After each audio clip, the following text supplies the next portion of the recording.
Mosaic, a daily news program from Link TV, presents a selection of news reports from independent and state-controlled broadcasters from throughout the Middle East.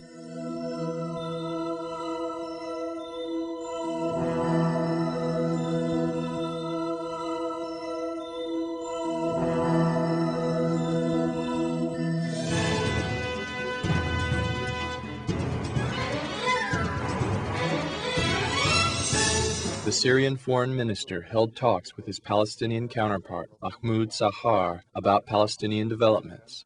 They held a joint press conference after their discussions. استعرض السيد وليد المعلم وزير الخارجية مع الدكتور محمود. Walid al-Muallim, the Syrian foreign minister, appeared today with Dr. Mahmoud Zahar, the foreign minister of the Palestinian Authority, to discuss the policies of oppression and isolation against the Palestinians, which are being carried out by the Israeli occupation forces. During the meeting between the two foreign ministers, they confirmed the importance of Syria's support of the Palestinian government and struggle of the Palestinian people, their steadfastness, national choice, as well as firmness in regaining their legitimate national rights. During a joint press conference following the meeting, Al-Muallim said that in a meeting with Dr. Zahar today, President Bashar Assad confirmed Syria's support of the Palestinian people and their choice. He reiterated the Syrian support of the Palestinians' legitimate rights until the occupied territories are liberated and an independent state is established with Holy Jerusalem as its capital. President Assad opened the door for public donations and support of the Palestinian people and the Palestinian Authority. An announcement will be made on April 30th at the end of this month, which will be a national day for supporting the Palestinian people. President Assad ordered the foreign ministry to elevate the Palestinian diplomatic representation in Damascus and facilitate the travel of our brotherly Palestinians who want to visit their families residing in Syria, as well as increasing the family contacts between them. On the issue of whether the meeting with Dr. Zahar today will increase the amount of pressure being placed on Syria, the foreign minister said, "We are not afraid of supporting the Palestinian plight. We are not afraid of anyone and are not alarmed about such support. On the contrary, we shall continue, and today we are even more enthusiastic to continue this support." For his part, Dr. Zahar expressed his gratitude for the support of the Palestinian people, which he received during his trip to Syria from the leadership, the government, and the public.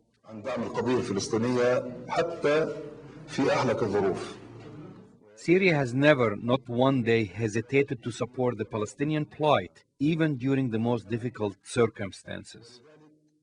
The Palestinian refugees living in Syria are living with their full rights as citizens. Thus, I reiterate my thanks for the quick response to our essential requests. I confirm the following about our meeting. First, that Syria has supported the Palestinian people with all means, and we discussed this in detail. Second, Syria acknowledged the Palestinian people's choice represented by the latest elections and the Palestinian government which represents them. Third, we confirmed our position relating to the Palestinian steadfastness, our unique relationship with Syria and all the Arab countries, as well as our view of the Israeli enemy, the international position, and how to handle the next phase.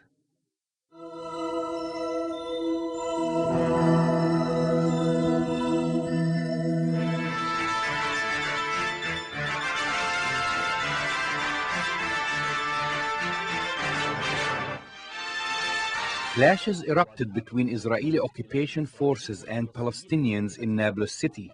The occupation soldiers detained a number of Palestinians who were transported to an unknown location.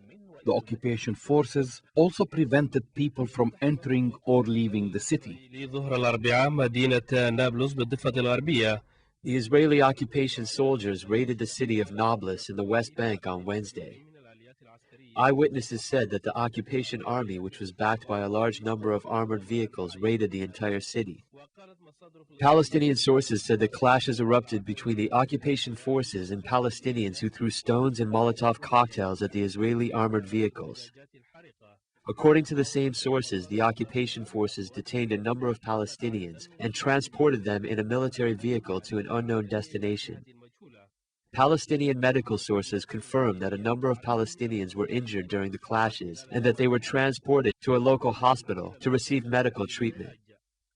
The Israeli occupation army also detained one Palestinian near the western gate in Nablus and prevented people from entering or leaving the city. The Palestinians said that what is happening at the checkpoint is extremely difficult. It is worth mentioning that the Israeli occupation has launched wide-scale incursions and mass detentions in a number of West Bank cities. This came in the aftermath of the Tel Aviv explosion last Monday, which killed 9 Israelis and injured 60 others. The latest arrests in Nablus raised the number of Palestinian prisoners to 45 in just 24 hours. The purchasing power of many Palestinians has weakened due to sharp decrease in financial revenues. The occupation authorities are withholding $500 million since Hamas took over the Palestinian Authority in the parliamentary elections in Gaza and the West Bank. The living conditions for Palestinians has worsened as more than 140,000 governmental employees are no longer receiving their salaries. The occupation authorities deliberately failed to pay taxes collected from Palestinian citizens to the Palestinian Authority as Western countries cut their aid to the Palestinian government led by the Islamic resistance Hamas. Israeli occupation authorities are withholding $500 million. I have land and I can farm it. I would live on grass as long as this would help my people reach a reasonable result. God willing, we will have a country with the holy city of Jerusalem as its capital. The purchasing power of many Palestinians has weakened because financial revenues decreased. These affected the Palestinians' ability to buy basic food products. No, I would not leave my job, even if I have to work for free. I will stay in my job in defiance of Israel and in service of our plight. But I'm willing to find additional work so I can pay off some of the debt. Many Palestinians are now working without salaries. Others are working less than 8 hours a day. Although donor countries have stopped their support, I still hold Israel responsible for the delay of our salaries. Israel is withholding $500 million, and it prevents countries from sending money to the Palestinian people. Therefore, Israel is primarily responsible for this situation. The Israeli policies of closures are having other effects on Palestinians, such as the deterioration of services, especially in hospitals.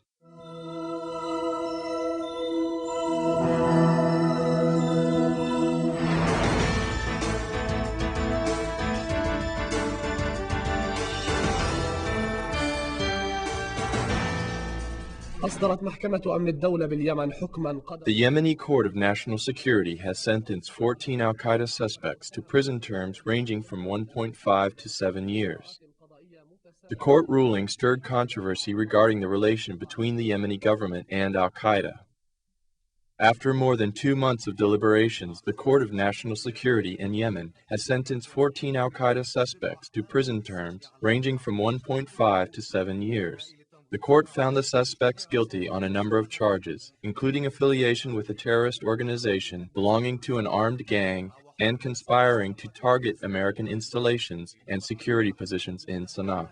The 8th suspect, who turned himself in to Yemeni national security agents, was found not guilty. The court ruling was described as firm. As the district attorney read the charges, prosecutors asked the court not to be lenient with the suspects. The court found the following suspects guilty and it hereby sentences them as follows. The first suspect, Ali Muhammad Ali Sufyan al-Ammari, is sentenced to 7 years. The second suspect, Zuhair Abdurrahman Ahwad al-Mikhlani, is sentenced to 5 years. The third suspect, Muhammad Abdulaziz Hammoud al-Fityani, is sentenced to 6 years. The fourth suspect, Ibrahim Malqut Ali al-Wasati, is sentenced to 3 years. The fifth suspect, Hamid Muhammad Hamdan al-Wudadi, is sentenced to 4 years. The sixth suspect, Hassan Saad al-Hadda, is sentenced to 5 years. The seventh suspect, Badr Ahmad Muhammad al-Husseini, is sentenced to 3 years. The 9th suspect, Khaled Abdelaziz Hamoud Al-Fityani, is sentenced to 1.5 years. The 8th suspect was found not guilty. The Yemeni government has shifted its position on dealing with Al-Qaeda and thus allowed the legal system to take firm actions against suspicious members of the organization. Yemen was a safe haven for Al-Qaeda fighters during the period of the Afghani Jihad. The Yemeni security forces did not restrain Al-Qaeda's activities prior to 1994 because Sana'a wanted the organization to combat the communist government of southern Yemen. We should not forget that southern Yemen has a communist government that was bidding loyalty to the former socialist regime of the Soviet Union. And northern Yemen was founded and supported by the United States to combat the spread of communism in southern Yemen and other parts of the Arabian Peninsula. During this period, the Wahhabi ideology started to gain momentum in these regions. Many of these groups were used as assassins in Yemen.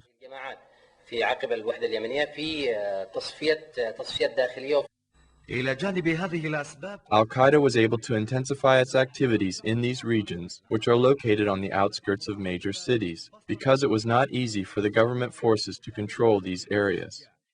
To remedy the situation, the Yemeni government has recently announced that it will deploy security forces in these regions. 14 Al-Qaeda suspects were convicted in a court of law. They were charged with being affiliated with a terrorist organization.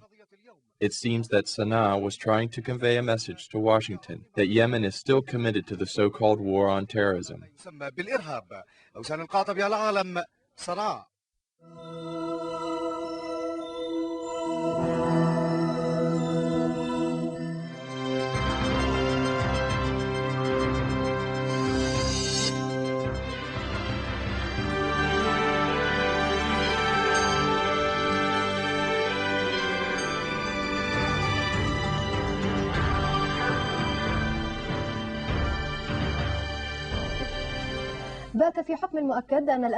The problem, which stood as an obstacle against the formation of the new Iraqi government, is about to be resolved. This comes after the United Iraqi Alliance announced that the choice of candidate for prime minister will be finalized next Saturday before the new parliament session is held.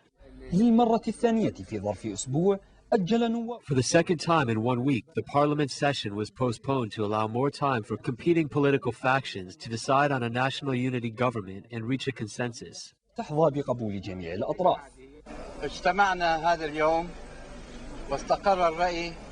After we met today, we decided to postpone the parliament session to Saturday, April 22nd at 3 o'clock in the afternoon. This will give us more time to conduct more negotiations and discussions. 22 نيسان وهذا لإعطاء المزيد من الوقت وإتاحة الفرصة لتكثيف استمرار التناحر على السلطة دفع الائتلاف العراقي الموحد. The continued absence of a central authority led the United Iraqi Alliance to decide on a candidate for the position of prime minister, which will likely mean that Ibrahim Jafri may have to step down as prime minister. One of the main goals of forming the new government is not only to agree on who will occupy the leadership positions, but also on all other political positions.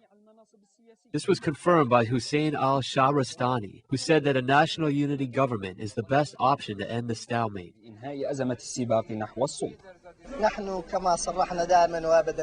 As we have said before in the parliament, we are working to create a national unity government in which every faction will be represented. In a national unity government, a consensus must be reached by all, including the parliament speaker, the president, the vice president, and the prime minister.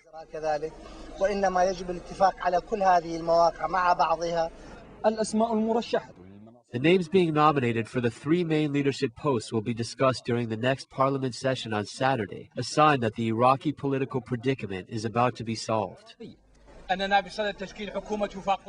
We are about to form a national unity government. The candidates must gain the support of all the political parties that won seats in the elections. With that in mind, I have complied, and I did not argue with the United Iraqi Alliance. Iraqi political independence is a strategic step that experienced many obstacles which delayed its process. However, the attempt made by Iraq's different political groups to reach a consensus has in turn made many Iraqis optimistic about the prospect of finalizing the formation of the new government to fill the current power vacuum. Iraqi citizens hope that this will end the cycle of violence and bring back stability in Iraq.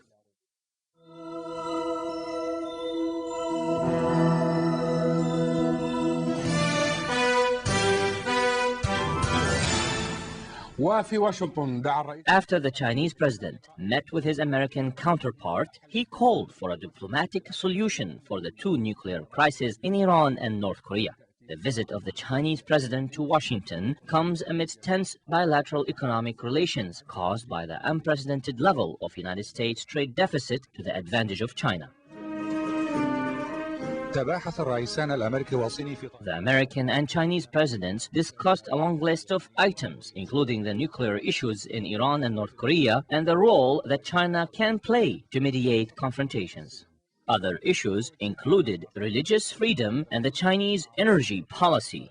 President Hu Jintao told Bush that the two countries have common interests and that the two could avoid major problems if they avoid politicizing their differences. I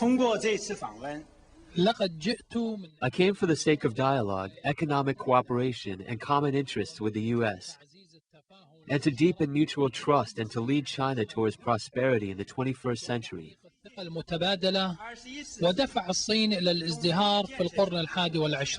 One of the points of differences between the two countries is the trade deficit, which leaves the United States with a large trade deficit to the advantage of China.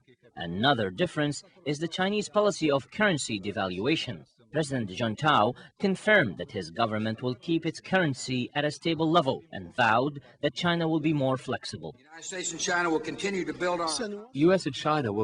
build on our common interests, and we will deal with our differences with mutual respect. The cooperation of President Hu and the warmth of his character will help progress.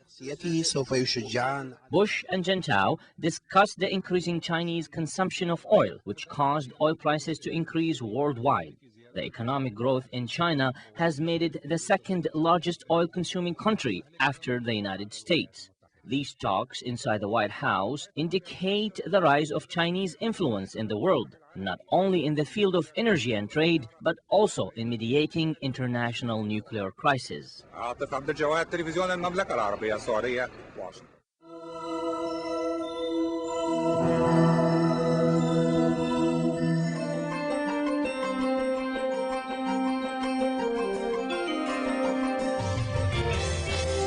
As Senura heads to New York for talks with UN Chief Kofi Annan, Hezbollah slammed Terry Rod Larson's report as pro-Israeli and called on the United States to be serious and genuine in their alleged support for Lebanon. Larson, in his third report on Resolution 1559, urged Lebanon to set its borders with Syria and disband Hezbollah so it can be master of its own nation. In turn, Syria should take up Beirut's offer of establishing diplomatic relations, as well as demarcating the entire 160-mile boundary between the two countries. The report also said the vast majority of the Lebanese MPs asserted that they had received direct instructions from Syria's military intelligence in Lebanon as regards President Emil Lahoud's mandate extension for another 3 years, and were told that failure to comply might jeopardize Lebanon's security and stability, and that they might put their personal security at risk. Yumna Tayyara reports. Hezbollah criticized UN envoy Terry Rod Larson's call for Syria and Lebanon to work together to draw the shared border, describing it as pro-Israeli. Hezbollah MP Ali Ammar said the report confirmed to Israeli demands. Hezbollah had accused Rod Larson, currently in charge of overseeing the application of UN Security Council Resolution 1559 on the disarmament of Hezbollah and Palestinian groups in Lebanon, of meddling and trying to overreach his mandate. Ammar further said that the United States wants to transform transform Lebanon into a platform to satisfy Israeli requests. Ammar, however, called on the US to be serious and genuine in its support for Lebanon. He added that the problem nowadays was imminent from, quote, Jumblat's team, which was practicing the hobby of escalation even inside the national dialogue and was trying to lead the March 14th alliance into this escalation. In turn, Hezbollah MP Hussein Hassan said the issue of the Shib'a farms was related to the results of Premier Fuad Sanura's visit to Washington, revealing that Hezbollah had a vision regarding their armament and would display it during the national dialogue. Speaking to Future Television yesterday, Hassan hoped the participants would give their views as well. He added that the Lebanese should not feel pressured by the United States, by Rod Larson, or the United Nations. According to information received from New York by the Ministry of Foreign Affairs, the UN Security Council will be discussing Rod Larson's report on the 26th of April. Sources said deliberations between Annan and the Council's members were ongoing regarding the decision to be taken by the Security Council on Rod Larson's report. It said in the event China and Russia refused a Security Council resolution, the Council would make a declaration.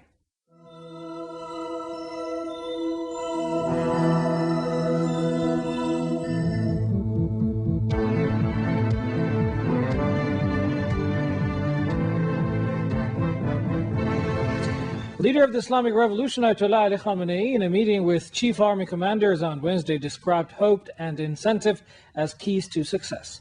The leader said the spirit of hope brings about innovation and creativity. Ayatollah Khamenei added, top army commanders should make even more efforts to identify talented cadets and enhance the performance of units under their command.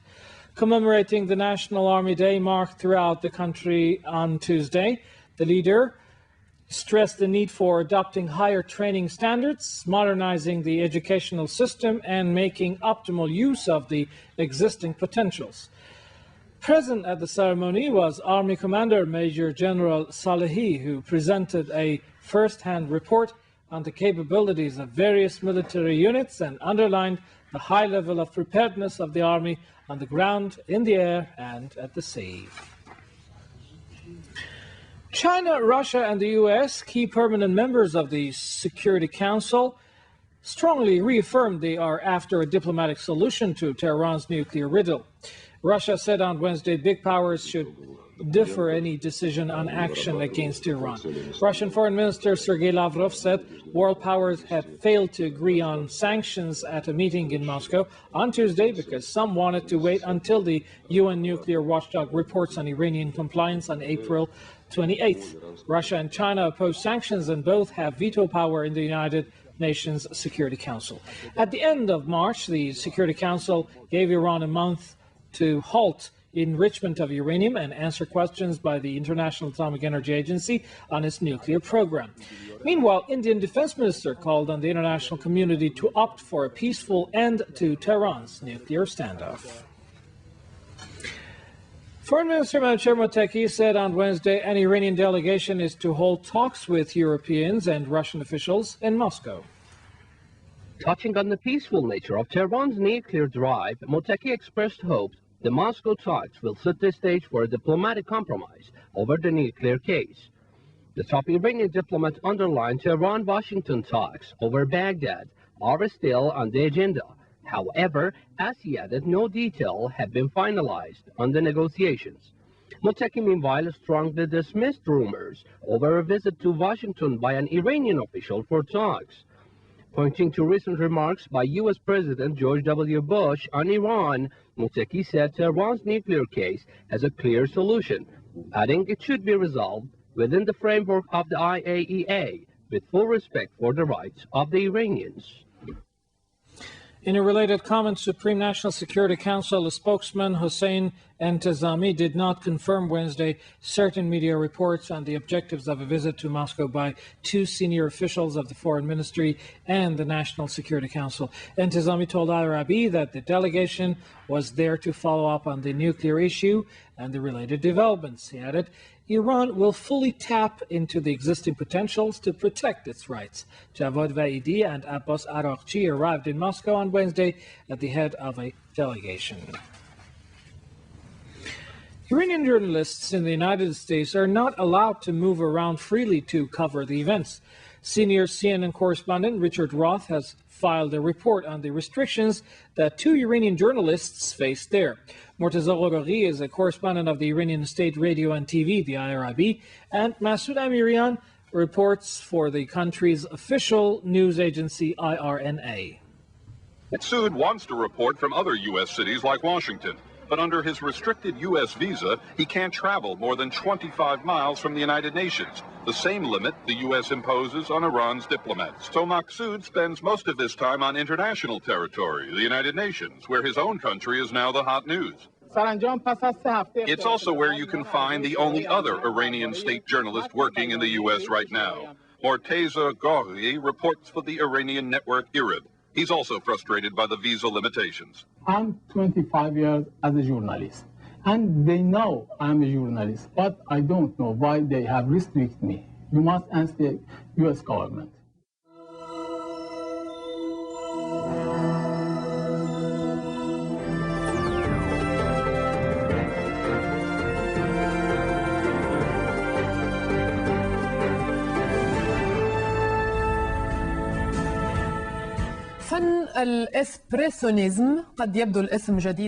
The art of espressionism, as the name sounds, is a new form. Its name comes from the coffee drink espresso, which is now being used as a mode of expression. A group of Lebanese students are expressing their vision with espresso as part of an espressionism contest. The winner will have a chance to visit the top museums in Spain's capital, Madrid. Making and tasting coffee is itself an art. Today, it has been turned into a collection of paintings on the wall.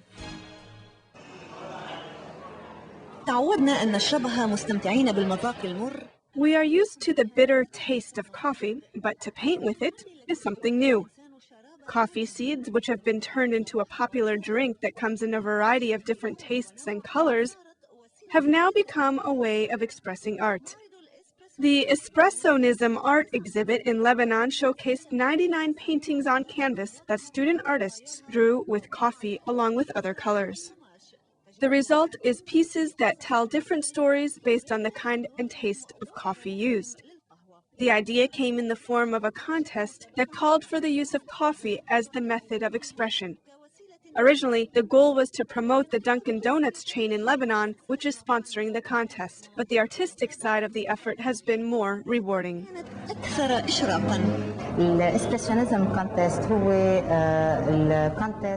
Espressionism contest is based on the use of coffee in art. Coffee is an important part of our lives, so we are trying a new method to encourage students to experiment with their art using coffee as paint. Our agency decided to put together an art contest in which 80% of the paint used must be made of coffee, and the other 20% can be done using traditional colors. Drinking coffee at the contest is not the ultimate prize here. The grand prize is a 5-day trip to the Spanish capital of Madrid. With that in mind, the contestants started painting with their coffee and water, casting shadows and using gradations of color to create their art. The lucky winner, who is about to enjoy the beauty of the capital of the former Al-Andalus, is Antoine Khouri. I mixed coffee with water to create some transparency, then used the coffee grounds to cast dark shadows. I also used a bit of gouache, white gouache and colored gouache, especially green. As you can see, the color texture is a bit greenish. Where will the coffee paintings go? They'll be sold in an auction. 80% of the proceeds will go to nonprofit organizations, and the rest to the winner who has tasted the coffee both as a drink and a form of art. The views expressed on Mosaic are not those of Link TV or its sponsors, but of the broadcasters themselves. Mosaic is made possible by a grant from the John S. and James L. Knight Foundation, which promotes journalism excellence worldwide and invests in the vitality of 26 U.S. communities, and the William and Flora Hewlett Foundation. Additional support is provided by the Firedoll Foundation and Henry and Virgilia Dakin.